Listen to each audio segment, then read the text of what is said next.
Es ahora cuando hay un nuevo escenario que surge prácticamente de la nada. Es la llamada Batalla del Atlántico.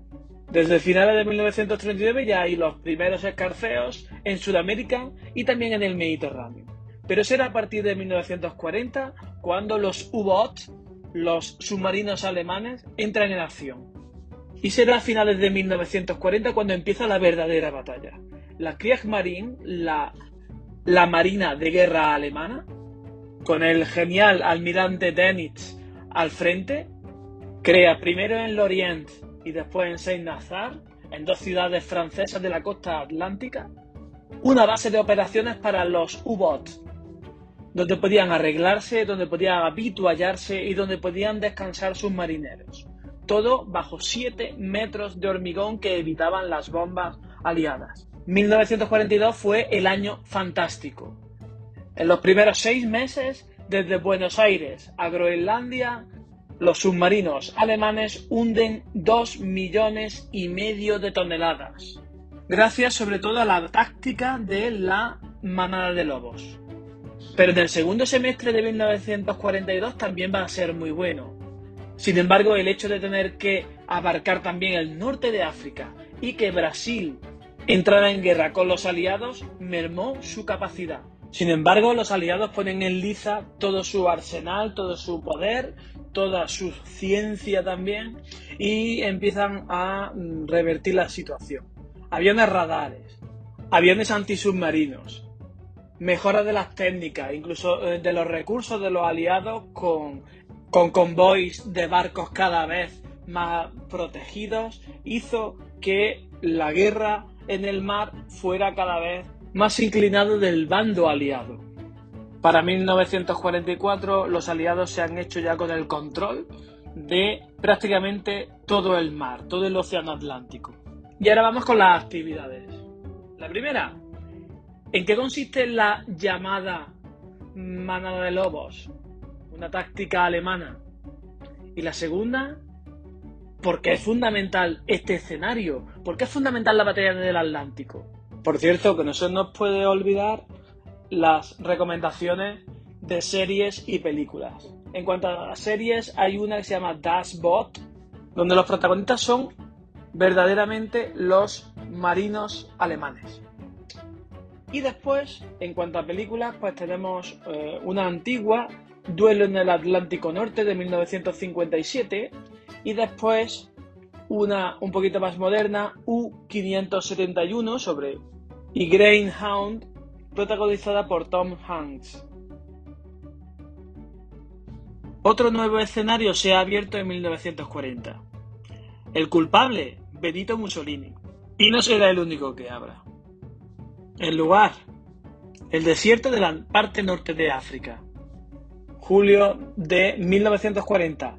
Pese a las reticencias tanto de Víctor Manuel III como de muchos de sus generales, Benito Mussolini manda a 400.000 soldados italianos a luchar contra el Egipto de Inglaterra. Y los manda con cañones de la Primera Guerra Mundial y fusiles de finales del siglo XIX. Los ingleses, muy inferiores, arrasan a los italianos en prácticamente todos los escenarios. En el sur, en Sudán y en Libia.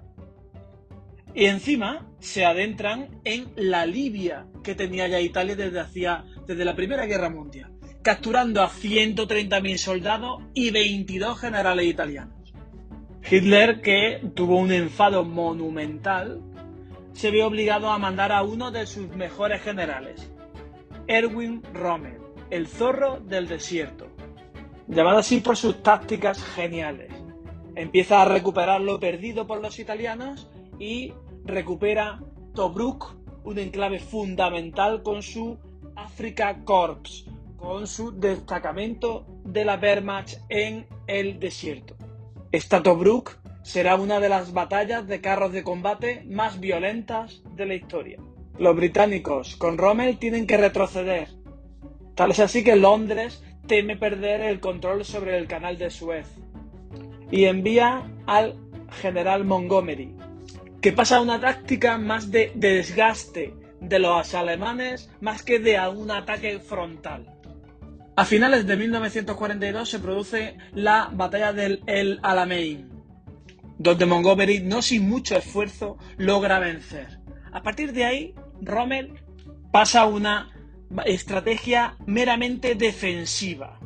Poco después, a inicios de 1943, la Operación Torch, la invasión de los norteamericanos por el oeste, ya asegurándose que Franco no iba a entrar para molestarles en el norte de África, a los aliados, hace una pinza entre los británicos por el este y los norteamericanos por el oeste. Rommel, que ve la jugada, pide refuerzos y una vía de escape. En marzo, Rommel es evacuado y prácticamente a principios de mayo de 1943 las tropas de la Wehrmacht, el Afrika Korps, capitula, se rinde. En las recomendaciones cinéfilas, solamente Tobruk, una película de ya antigua, se salva de la medianía que hay en este escenario. ¿Recuerdas que dijimos que Mussolini había hecho ya en el norte de África una apertura de un frente y que Hitler se había enfadado? ¿Lo recuerdas? ¿Y recuerdas que dijimos también que no iba a ser la última vez que lo hiciera? Pues efectivamente, aquí lo tenemos. En los Balcanes, Mussolini vuelve a abrir un frente y vuelve a enfadar a Hitler. Finales de octubre de 1940.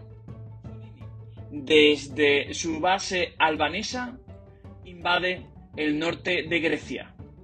Los griegos se sorprenden al principio, pero los generales Metaxas y Papagos organizan la resistencia y para diciembre, y poco más de un mes después, en diciembre, con ayuda inglesa, los italianos están de nuevo en Albania y luchando para no perder esa posición.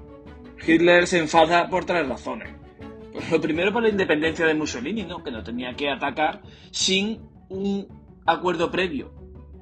Segundo, porque tenía mucho respeto a los Balcanes. Sabía que era el avispero de Europa y que meterse allí era pues poco menos que abrir otro frente más. Tan importante o más que el soviético. Y la tercera razón sería que ese mismo frente se abría justo al lado, muy cercano a los importantes pozos de petróleo de Ploiesti, en Rumanía. Y Hitler tenía razón. Todo ello mueve el avispero balcánico. Bulgaria y Rumanía se alinean con Hitler. Mientras Serbia tiene un golpe de estado de los sectores que iban con Inglaterra y tiene que atacar la Wehrmacht a Serbia. Y también la Wehrmacht es obligada a atacar Creta con la Operación Merkur, en la que el canal de Suez está al alcance de los bombarderos, los Junkers. Hitler redistribuye territorios entre sus nuevos aliados. ¿Para qué? Simplemente para hacer ingobernable la zona, para que no pueda haber un gobierno fuerte que sea una amenaza para Alemania. Sin embargo, en el corazón de los Balcanes lo que ocurre es una guerra civil a 3 bandas. La primera, obviamente, es la Wehrmacht, contra los serbios de Mihailović, que son los que apoyan al rey Alejandro I de Serbia, y por otro lado están los comunistas de Josip Broz Tito, los partisanos, que serán el verdadero dolor de cabeza para Hitler en los Balcanes. Y como actividad te propongo no investigar sobre una batalla o sobre un personaje, sino investigar sobre un lugar, sobre Jasenovac. ¿Y qué es lo que hicieron allí? Fachas. Simplemente un ejemplo de que el odio racial no es patrimonio solamente de los nazis, de la Alemania nazi.